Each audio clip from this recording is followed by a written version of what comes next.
My name is Errol Stevens, former international player and reggae boy, and you're watching Elite Sports TV, Ryan, LFC. Don't forget to like, share, and subscribe to stay up to date to get the latest content on the Reggae Boyz football. Hey guys, Bunny Shaw here with Elite Sports TV. Make sure you like and subscribe and always tune in. I am Liam Bailey, and you're watching Elite Sports TV. Don't forget to like and subscribe. Hey guys, it's Jermaine Clark Jr. here from Bayern Roll Squad 2023. You're watching Elite Sport TV with Ryan LFC. Stay tuned for all things Reggae Girls, Reggae Boys, and sports. Hi, I'm Marla Setman, Reggae Girls top midfielder. Oh, let me start over again. All right. Hi, I'm Marla Sletman, Reggae Girls top midfielder, and you're here on Ryan FC and Elite Sports. Don't forget to like, subscribe, and comment to keep up all to date with Reggae Girls and Reggae Boys top news. Okay. Hi, this is Yasmin Jameson, Reggae Girls goalkeeper, and you're watching Ryan LFC's YouTube channel. Please like, share, and subscribe. I come here with the ball, man. So watching every day with the ball, man. But we want to understand the purpose of it.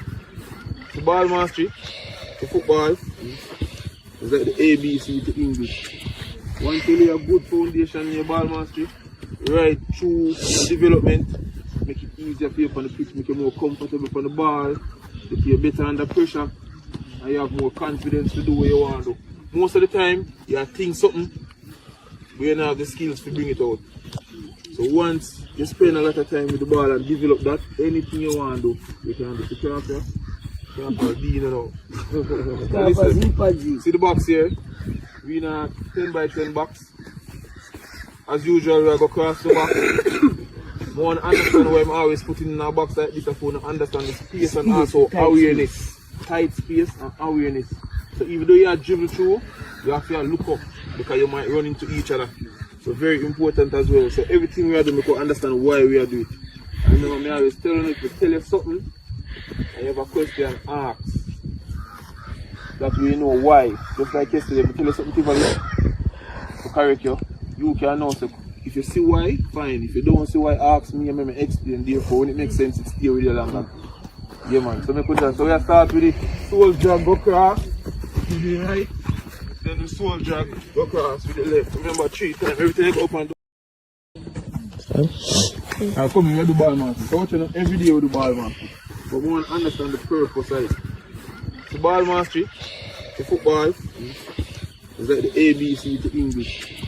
Once you lay a good foundation in your ball mastery, right through development, make it easier for you on the pitch, make you more comfortable on the ball, make you better under pressure, and you have more confidence to do what you want to do.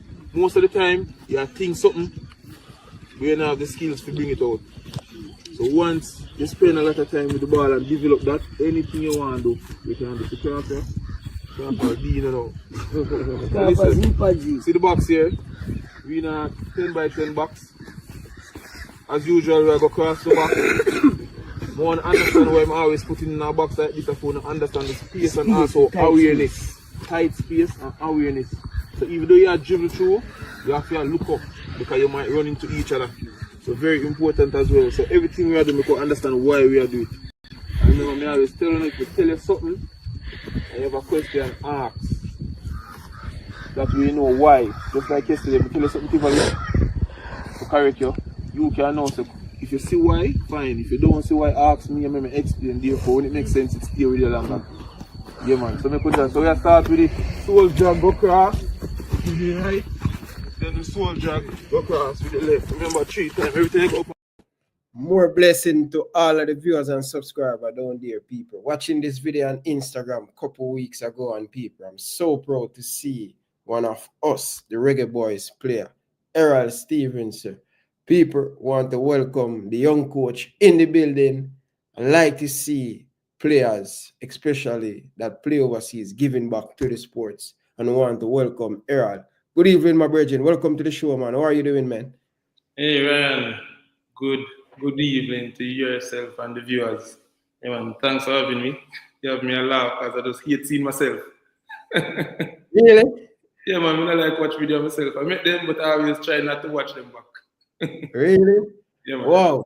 Wow. So what make you don't like to watch them back? What is it? Is it butterfly or what is it? Mm, I don't know. I guess because I do so many videos, after a while, you kind of say, boy, I don't really want to see myself. So we just do it and we just put it out, and I tend not to edit them and I tend not to look at them back. I just, because I do everything from the heart, sometimes we just say, boy, I go too, like too much. Yeah. But it's a good video. Coaching in Jamaica when I was playing, they were telling us to do all of these stuff, but they're not explaining like how you explaining it, why we are doing it, why we're holding up our head, why we're looking around, why we scan, all of these stuff. We always hear it, but they don't go in detail like how you going into the details. What make you start to go into detail? Is it what you learn overseas? Yeah, overseas was a part of it, but I think from I was small growing up, I used to always go to the library. I try to look for a book on football and information. It's not like now where everything you can see your favorite player and you get access to what they are doing. So even overseas, I realized that when I went, the coaches spent a lot of time explaining the why and the reason why you do something. And then the game got easier for me. Then so when you coach kids like that, you get to find out that a lot of times you don't even have to coach them on the sideline because they understand the reason why to do something. Because when a player don't understand the why, you find more problem when you ask him to do something. He'll be more, I guess, offensive towards it. I don't find that with my players because once they can tell them, hey, this is the reason why I'm tell you go in that position, they get more space right there. So you have more time from the pressure, then them realize they're the right thing and easier for you to coach them. So my question is because listening to the video, if you listen to the video carefully, you hear some of the youth explaining why we must do it tight space when we give you out, get you out of situation and all these stuff. So they really understand the game. I don't think I remember understand the game as a youngster in Jamaica playing some of these stuff what we see the youth are doing right now. What do you think? Yeah, to be honest, these kids have been coaching them for almost 2 years now. And almost every tournament that we've been to, they do really well. And not just results wise, because they win a lot of tournaments. We just went to one and we won all 4 age groups. Yeah. But it's not even the winning of the tournament that I enjoy. It's the fact that when you see people watching the games and say, hey, how them kids are so technical, how them so confident, how them so that are the stuff we look from. Because if you try to sell player, that is what scouts are look for. Like how these kids can grab your attention. So when you look at them, it's like most of the time it's like seeing myself because I always look at what made me stand out.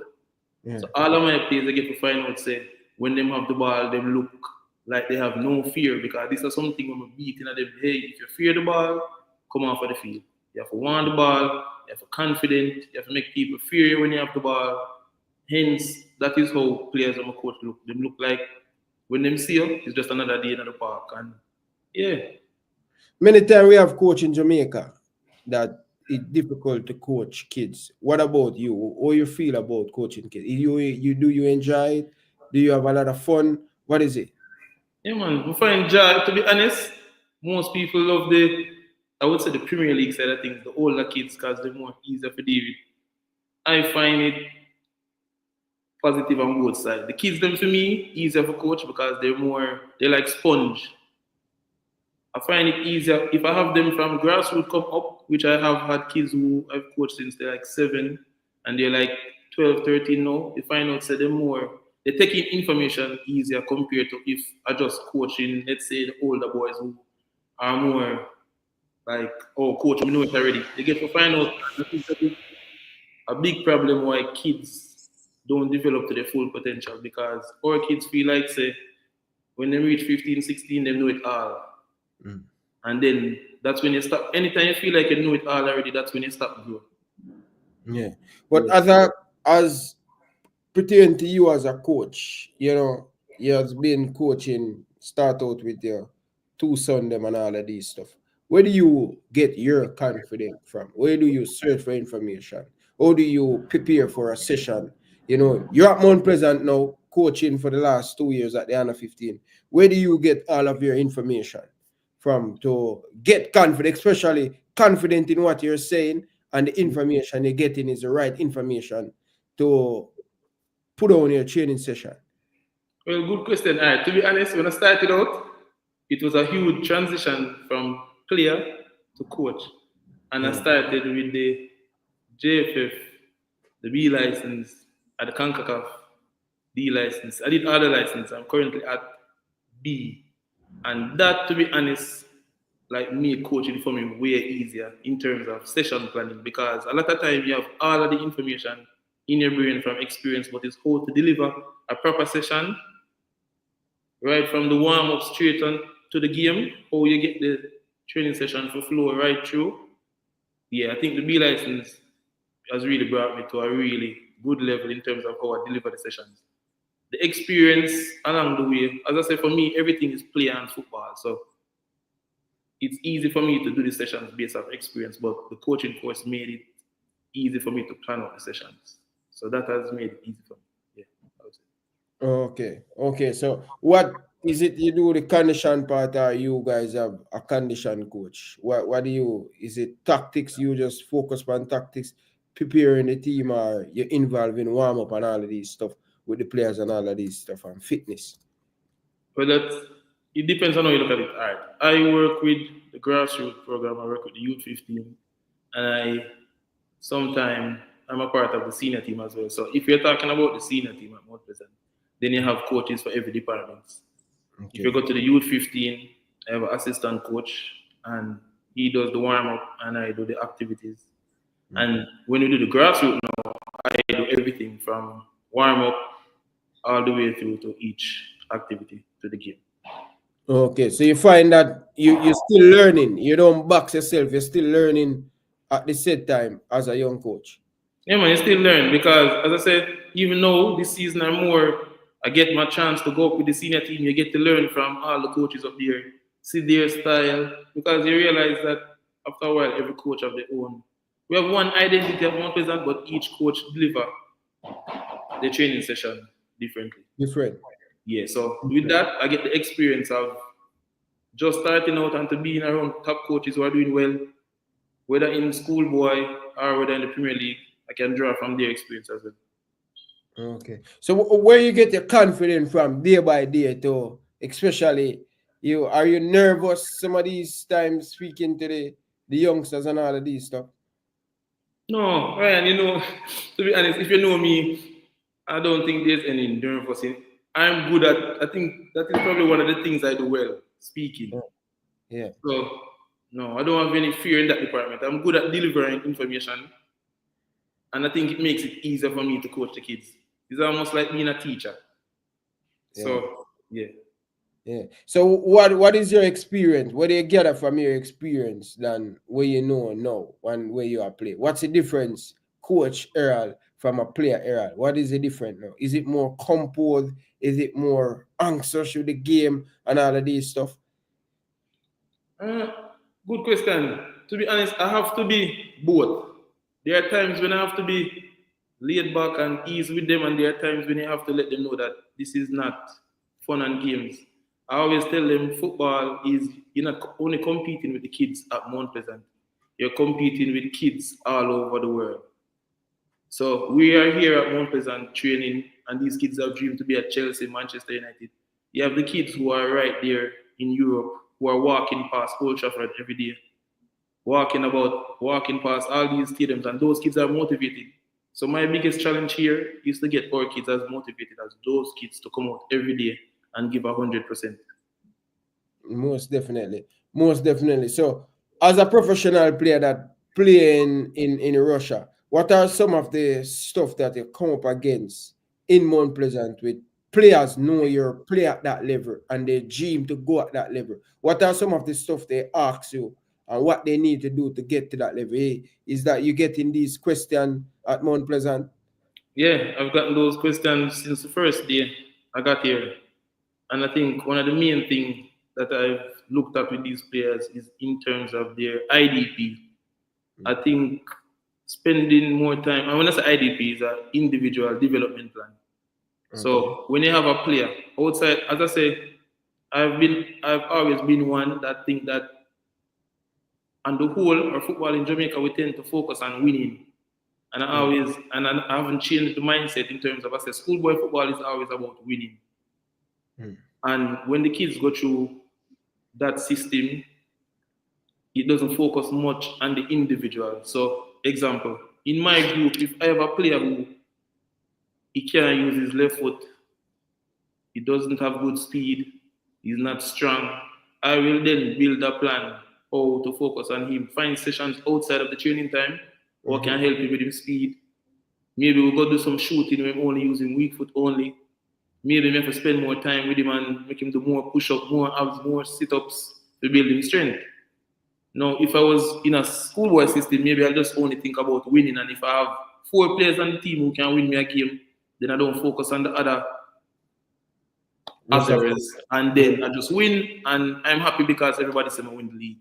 And I'm a good coach for winning the league. But in terms of the players, and like I said, Mount Pleasant, we're here to build players. And that's my focus. So, yeah, I spend a lot of time with them and try to build them up individually. And then collectively, it's easier. Okay, fair enough. One of the broader questions, because you're in Jamaica, I am living overseas. One of the questions that when we're having discussion about Jamaican football is we have the talent in Jamaica. Based on you at Mount Pleasant and you going to tournament, is it a thing that we going to see the work where you guys is doing right now with the Ballers, the Errol Stevenson Academy, with the Mount Pleasant Academy? Is it that we're going to see the future of Jamaican football? Probably 30-36, probably 30-33, based on the work that so many other academies doing right now in Jamaica, where we're going to get a push mark where we have talent just coming through from 2000. You know, that burst from 98 come right up. We have a bunch of players that went over to England. Is it a case that what you guys doing now is not probably going to see the fruit beer where we're going to eat it? Is more a long-term thing you guys are doing at Mount Pleasant? Well, to be honest, I think that transition will happen. If I look now at Mount Pleasant, if you look at the senior team, there are quite a few academy players now. The Asian Franco, he's been scoring in a few games now. You have Nolan, who has been starting some games. Even Franco, I think the last game against Tivoli, he played around 60 minutes. And you're talking about kids who just turned 15, 14-year-old who just turned 15. So you can see, I think there's a more coming together of the academy and the senior team. And once the players start to make these transitions, these kids are some kids who would probably be leaving here shortly to go overseas. So it's already happening here. It's just time. But I do think you'll see that more. Most definitely. So I think now we're seeing more 14-year-old and 15-year-old is playing in the Premier League. So that is a part of the development that's been doing. Because once upon a time, we're not seeing them coming through the senior team at that age. They're more 19, 18. Now they're coming at 15, 14. So that's just a matter of time for us to get that someone blossom and coming through. Yeah, man. It's just a matter of time. And as I say, when you have a proper program put in place, if you look at Mount Pleasant with how many times a day these kids are training, they're developing faster. The exposure that they're getting is better. So for someone to be 14 and 15 competing with big men, it's not an easy feat. It's not easy achievement at all. Most 14 and 15-year-olds are playing schoolboy football. So we must be doing something right for these kids to be competing in the highest level locally. Most definitely. And once the facility and the thing is there, I think Jamaican youth will definitely succeed because they're getting meal, they're getting everything at Mount Pleasant, which is a good thing. So how many training sessions they have? I depend upon the person and how much work. How many training sessions you guys have at Mount Pleasant at this current time at the under 15? Well, currently the kids train twice a day from Mondays to Fridays. And Saturday is normally game day. So whether they're playing in tournaments or practice games or just squad games in general. Yes, they can literally say they train 6 days a week, but 5 days from Monday to Friday, it's twice a day. Wow. So what time the first training session start? 6 a.m. to 7:30. Wow. That's a very good discipline to instill in them, Bridging, because at that time you wake up when you go overseas, you know. Yeah, That man. time, your first session start, and many of the time you have to reach in early before the training session start at 6. So it's a good frame of mind and a good thing that you guys is doing because you're setting them up for the future. You know what I mean? So this is a good thing. Yeah, man. So as I said, they have to be up early. Most of these kids wake from 5, and by 5:30 they're by the field, sometime in the dark, waiting for the sun to come out. And then So they what put, would you say now for you to get to that next level as a coach? What are some of the challenges that you find and how you deal with problem? How do you solve problem when it come by as a coach? And what do you think you need to do to go to that next level as a coach right now? Because you're still young and you're still growing. yeah, man. I don't think, to be honest, I don't think there's a challenge. I think where I'm at right now, I'm in my learning phase, and I'm taking in the information. I'm getting my practice every day coaching. So, and as I said, yes, I would love to be at the Premier League or be in a national youth team, but I think all of that will fall into place. I look at my coaching career just like my football career. You have to start from scratch, and yeah, so everything is on merit. So I'll just building up, and if I do move up, I want to be ready. I don't want to rush it or get there because I'm Errol Stevens or because I used to play for Jamaica. I used to play overseas. So I love the fact that I'm here every day coaching, getting to make, because you do make mistakes. I'm getting to make mistakes, fix them, build better training sessions, and then I can move on. So where you think right now, based on, you know, Jamaican football is set up, I think 10 years ago, based on all the football, we don't see a lot of past players coming back to give back to the sports. You think a changes has been making? We see you are part of the Jamaican Football Federation. Not in a wild mind would I see past player be a part of administration. What you think has been changing in the last, I would say the last 6 years with coaching and past player getting back in football? You know, say on a bigger note, I think players are in back in football. If you look in the Premier League now, I would say most of the coaches are former players. Yeah. But if you talk about the administration side, I don't think there are a lot because a lot of time coaches, former players are not necessarily interested in that side of stuff. In admin. Yeah, in admin, no. Most just want to come back and play football. Yeah. And yeah, if I'm being totally honest, it's not that I'm saying I want to be in admin all the time, but I do. I am enjoying the experience and learning more from that side because I think being on the administrative side, I'm seeing the football from a whole another level. In what way though? In a way that I realize that a lot of times we just tend to shoulder the blame only on the admins. Yeah. And to be honest, even up there, you have a lot of struggle as well. Yeah. Yeah. That to be honest, that is what I'm seeing. It's not just as though we feel like say they should have all the answers or they should do everything perfect. No, it don't work like that. So I'm getting to see things that Different as a player perspective. Yeah, and that's the thing because as a player, you would always feel like say, you know, The you admin get can do a little bit more and thing. Yeah, man, not saying they can do more, no, you can always do more, but it's never as how we think it is all the time. Yeah, they have troubles as well. So yeah. Okay. Fair enough. You've been traveling with the couple time with the Jamaican team. What are your experience with the national team? Okay. I traveled I think I went so far. I go Nicaragua. Yeah. We win that game, so probably we need to send it on some more flight because we win that game. Yeah, man, I tell them say look at me had good luck cause joking me. But to be honest, I think that was the first time since my playing days and being under administration that I've seen both sides as one. First time, and I even said it. Like at all the dinners, you would find Mr. Ricketts was there, Mr. Bruce Gaynor was there, and they were sitting in with the players, and everybody was there face to face. It wasn't just the players and any problem you have to wait until you come back for say it to somebody, or because when you don't have them face to face, all of that just build up and the players can't focus on the game. So the fact that everybody, and I think it's something that the coach himself asks for. And another point is, most of the time you'd find overseas player them one side.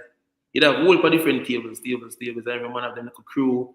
And even though them say at lunchtime, 11 to 12, some player come 11:05, some player come at 11:50.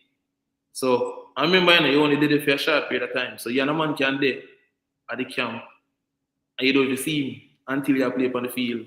And you go back in your room and you see a man. So you don't have no band. What I saw was different.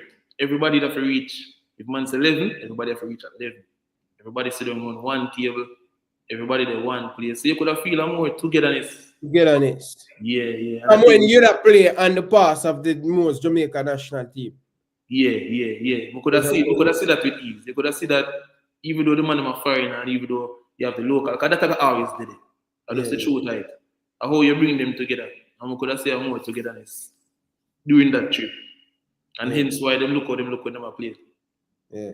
So we are more organized off the pitch with admin, with everybody togetherness, and because that's what really going to make us strive, as a nation, when everybody together, it's really good. You know what I mean?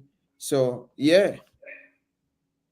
Yeah, man, I think that was a big factor how that trip worked out. And as I said, to go over to Nicaragua, the crowd was crazy, and to beat them at home, yeah, man. Yeah, but different from that though, on the playing perspective, you think we reaching there? We have an important year. This is going to be a very massive year for Jamaica, both men and women, because we're going to have 2027 Women's World Cup. And we have 2026. That's going to be next year for the men's. Where you see on the men's side, where you think we have a good chance, based on what you see in Nicaragua. When I look at it, to be honest, because I've been to quite a few games now, I'm still like to think of myself as a fan. Yeah, at the game, yeah. At the game.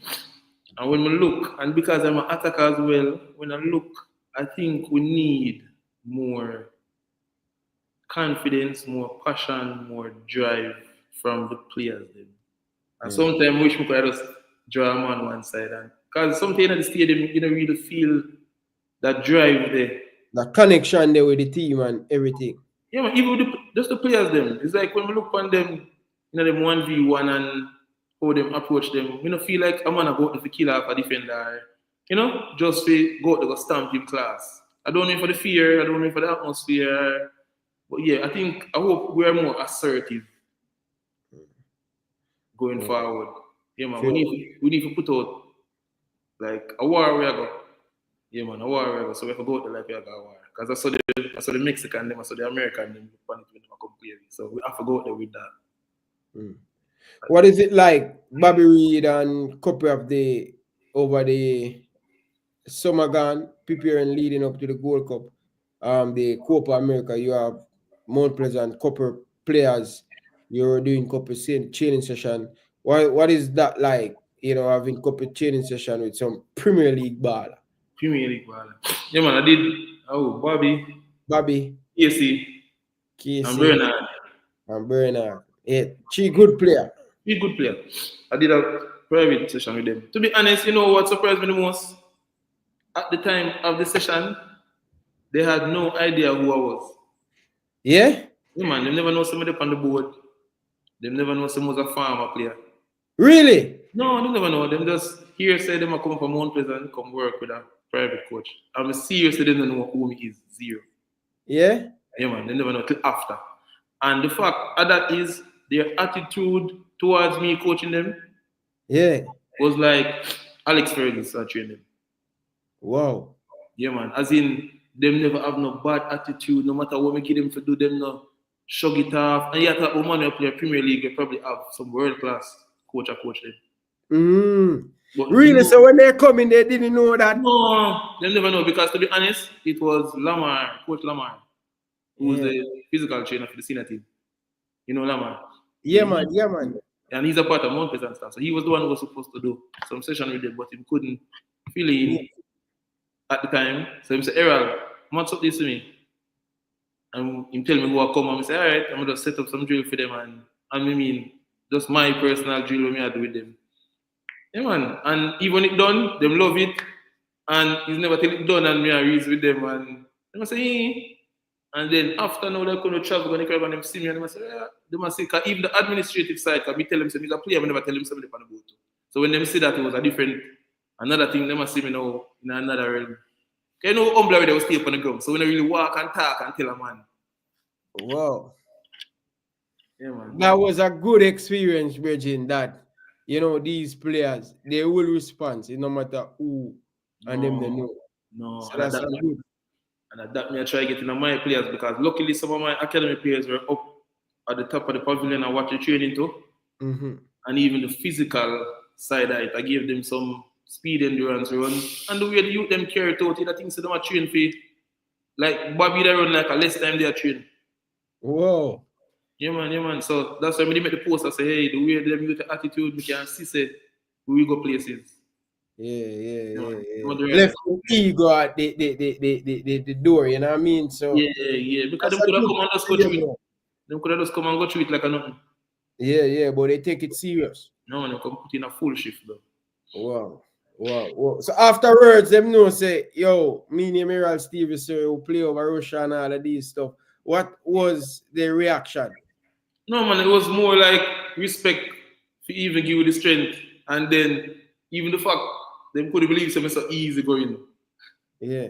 Yeah man, it was more like kind of that Bobby was like for real and like he couldn't believe and then me and him link on the gram and he must see everything and he must say, oh, yeah man, so I love from this. Yeah, man. Respect. Bobby Reed always a calm youth because I remember when Canada, Jamaica, we named there and Jamaica and Canada play and mass up in the hotel and the man say, yo, Ryan LFC, you can't hide no me hear your voice. I know your voice, brother. Yeah man. Yeah, man. So Bobby, big up to Bobby Reed, Virgin, but Errol, I like the progress that you're making, Virgin, as a coach and, you know, sky's the limit, my brother. I just needed to continue to stay grounded. That's one of the things that I love about you. You're successful in a lot of different way, but you're natural human being, meaning, you know, hype, you know, do certain thing and all of them stuff. They remain humble and either man are willing to learn, brother. And that's what I love about you, bro. So that's why you're going to always grow in the game, Bridget. Because you're never too big to take advice from somebody with up on the street and all of them stuff, the Bridget. And we see the future, brother. We see the work, we see the little thing them you're doing right now. But specifically, more ask about your son.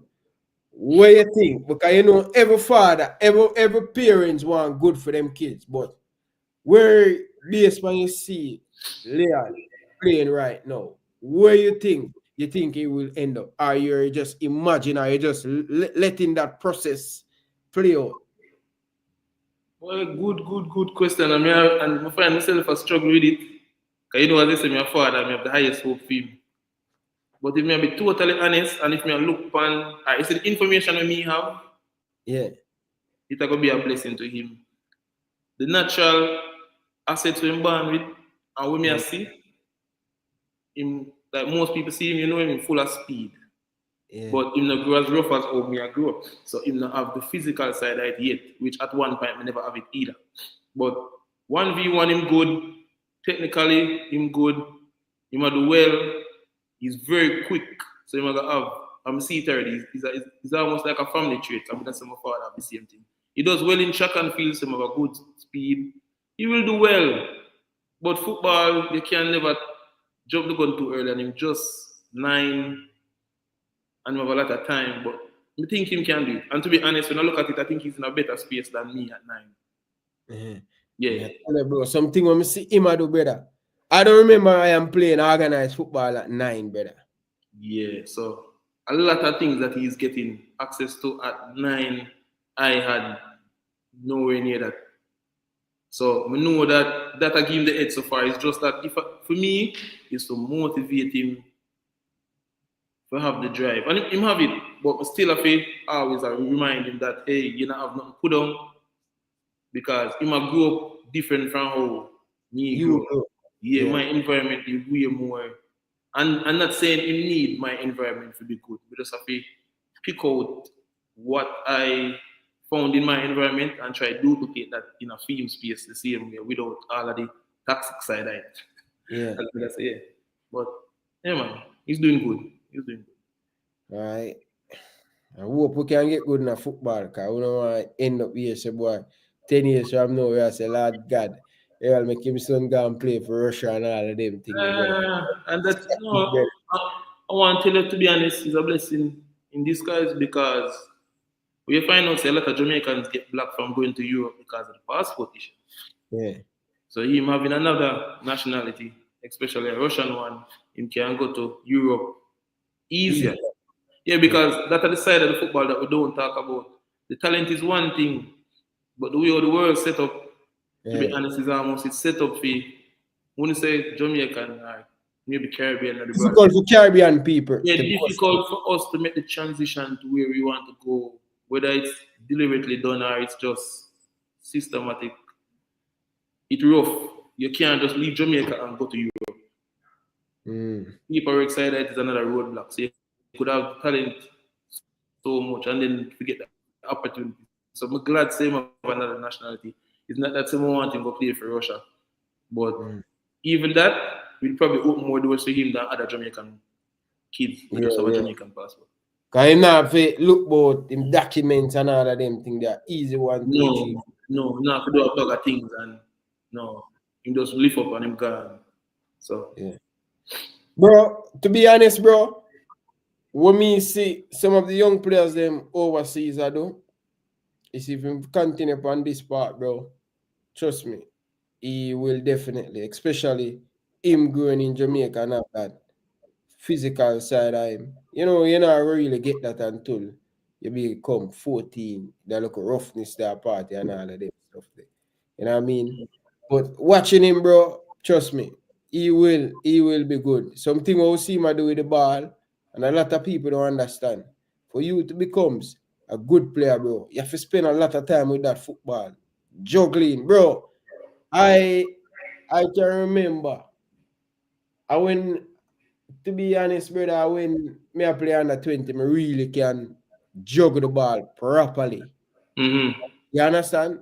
So for him to juggle in the ball, keeping up the ball, brother, you have to come with some type of maneuver the ball and thing and consistent doing it. Because anything you do, you know, and you do it consistent, you will get better at it, you know. And I see that with your son right now, brother. So we just hopefully injury free. That's one of the most important things. True. Just getting the knowledge to continue to grow as a football player, Bridget. But sky's the limit for him, Bridget. Yeah, man, God's will, man. So what about the next? What about the next one? He's not really burst on like your first son, though. You know, to be honest, it's because of the age. Because Lionel, when he was 7, 8, he was quiet. All right. Lionel never scored. Lionel scored his first goal when he turned 3 months before his 9th birthday. And since that, every tournament will go him score. When play forward or wing? Him play, he doesn't play like a number 10. Him play, because no matter how I ask him to stay forward, he might run back. He's a man, he don't like lose. So if you ask him to stay up there, if you feel like say next team I go score, he might run, go back down to go tackle everybody. And he might run, go back, attack again. So he play more like a 10. But I'm not try to put him in a one position. Put him right across the attack. Right, yeah, because that's one of the things, you know, put them in a box, in a one position. Sometimes when they do go overseas and try, then put you in a position where you never play Jamaica. So it's best him develop playing across the line, and that's the way I'm going to get better and think, Bridget. Yeah, man. And the small one, all right, to be honest, at training, most people feel like the little one are better than Lionel. Yeah, because him all right, him at the same height as Lionel, him way more aggressive, but he's a child, him a 7. When he come at training, I just ramp him around. You know, much sure, as I said, Leo get competitive when he reach 8, almost a turn 9. That's when him like plug in and say, hey, me I play for win now. You see the attitude is no more coming to training to play. Yeah. So Ronaldo still in him turn 8 July. I think I'm more next year before him get competitive. Yeah. So, oh, you touch a more important part. Oh, you get them to, hey, this is what I want, more than they just want to play and play and play. What is your sign? How do you, as a young coach, bro, how do you get these 6 and 7 year old to focus on what you want to do, or they just want to play? Boy, you have to make it fun. You have to make it fun, and you have to make them spend time with the ball. As you talk about the ball mastery, these kids love to play with the ball. So you just have to have fun games with them get to do a lot of things with the ball. And the more them come training, the more them realize that it's not just fun only. But once I give them the ball, man, these kids just want to play with the ball, and that is how you develop.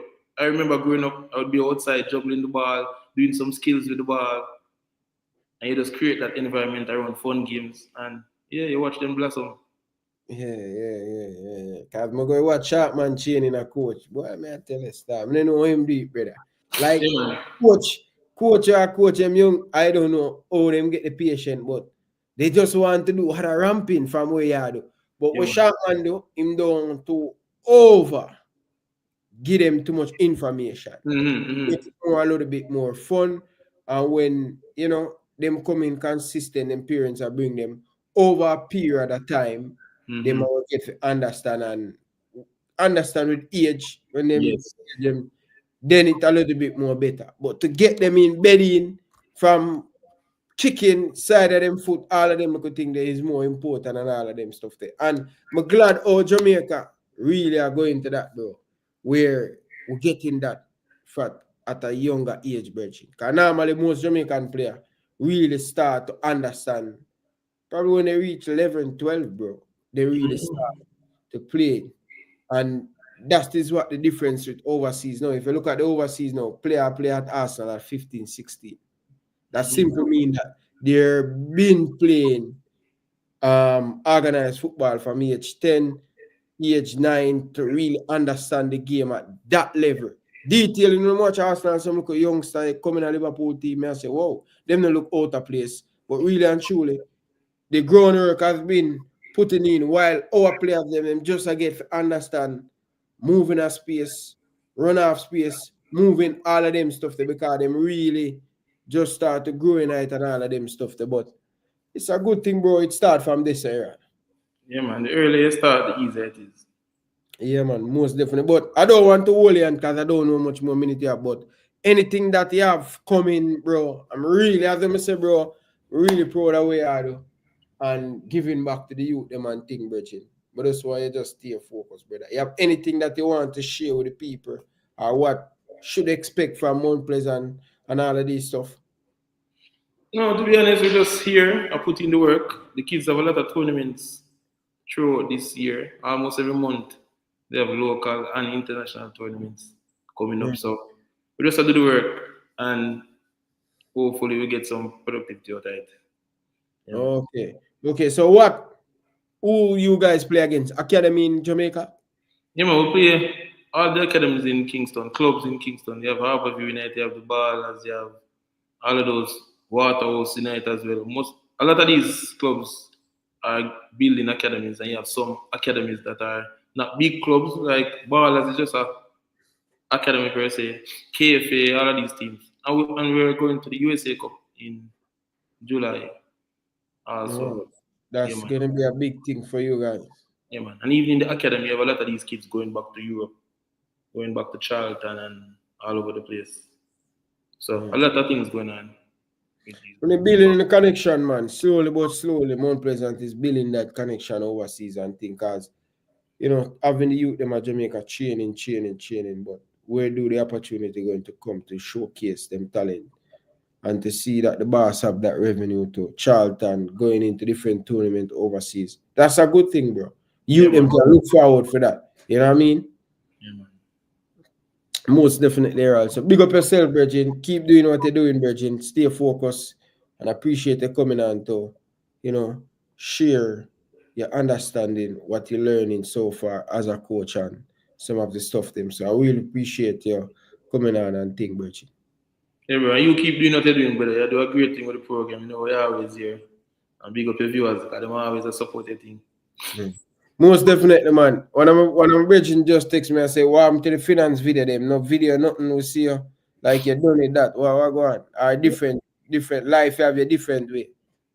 No, you remember before I was employed at the month present, I had more free time to do stuff like that. Now the finance still going on, the business them still are going, but we are focused on the football side. Yeah. Okay. Fair enough. Remember, you know, you have the book, so you can go on Amazon and get the book, everything now. Okay. Hear that, people?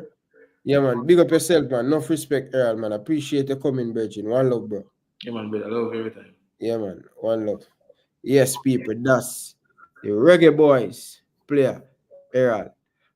Anyway, people, let's show you a little bit of clippings of Errol. Big up yourself, Errol. When you're ready, you can leave. All right, my brother? Yeah, I come with the ball, man. Coaching every day with the ball, man. But we want to understand the purpose of it. The ball mastery, the football, is like the ABC to English.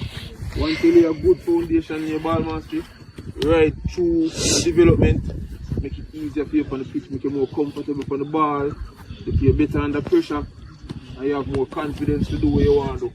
Most of the time, you think something, but you don't have the skills to bring it out. So once you spend a lot of time with the ball and develop that, anything you want to do, you can do. Listen, see the box here? We in a 10 by 10 box. As usual, we go across the box. I want to understand why I'm always putting in a box like this to understand the space and also awareness. Tight space and awareness.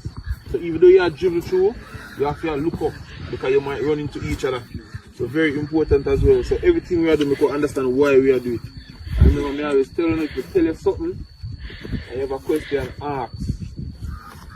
That we know why. Just like yesterday, if I tell you something to correct you, you can know. So if you see why, fine. If you don't see why, ask me and let me explain. Therefore, when it makes sense, it's stay with you longer. Yeah, man. So, so we start with the soul drag, go across. Right? Then the soul drag, go across with the left. Remember, 3 times, everything go up and Yes, people. Big up to all of the people that were joining. Appreciate it. College man, Devon Porter. Big up yourself. You don't know the thing go again. 876 Rockford. Big up yourself. Rooney. Big up yourself, brother. Leave your ego at the door. That's what Rooney said. Big up yourself, Rooney, for your donation. Appreciate it, my brother. Enough love and respect. JC Gona. Big up yourself. Pow Pow. Big up yourself. Sherman Scott. You don't know the thing go already. Big up yourself, my brother. Salute to everybody down in the comment section, people. And then we out, hit the like button. We will be back at 8 o'clock tonight. So bless up on yourself, people. Enough love and respect. I'm out.